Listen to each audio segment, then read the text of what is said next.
অনেক সময় নিজের কাছে নিজেরই একটা প্রশ্ন জাগে, আসলে পৃথিবীতে কি সত্যিকারে ভালোবাসা আজও আছে? যদি সত্যিকারে ভালোবাসা থাকেই, তাহলে মানুষ কি করে একজন আরেকজনকে এতটা কষ্ট দিতে পারে?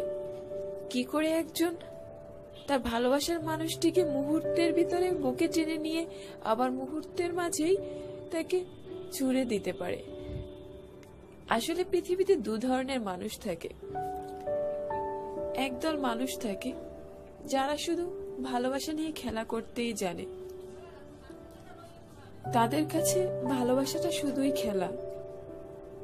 এরা মানুষকে কষ্ট দিতে পারে, অন্যকে কষ্ট দিয়ে খুব আনন্দ পায়, সব সময় ভাবে যে সে জিতে গেছে,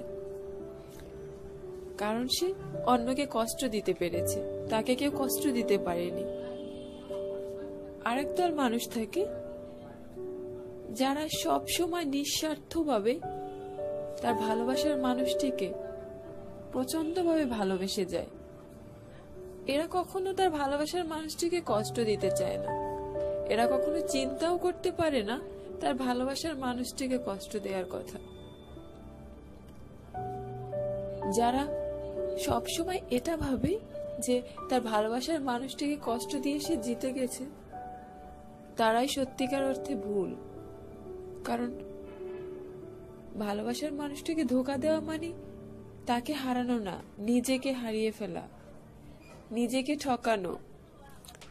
আজ যাকে আপনি কষ্ট দিলেন, সেই কষ্টটা কোনো না কোনো ভাবে আপনার জীবনেও একদিন আসবে। কোনো না কোনো ভাবে আপনাকে তার থেকে বেশি যন্ত্রণায় ভুগতে হবে।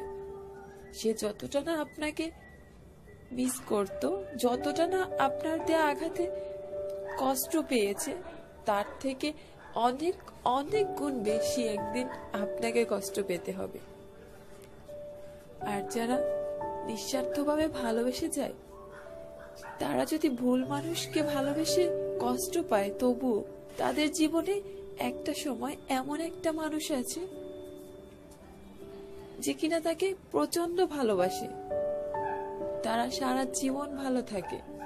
কারণ সত্যিকারে ভালোবাসার মানুষগুলো একটা সময় কষ্ট পেলেও জীবনে একটা কঠিন সময় গিয়ে সব থেকে ভালো থাকে তারাই, যখন তাদের সব থেকে বেশি ভালো থাকা দরকার। তাই কাউকে কষ্ট দিয়ে নিজেকে বড় মনে করাটা বোকামি ছাড়া আর কিছুই নয়। কারণ অন্যকে ঠকাতে গেলে নিজেকেই ঠকতে হয়। এটাই হলো পৃথিবীর সব থেকে বড় নিয়ম।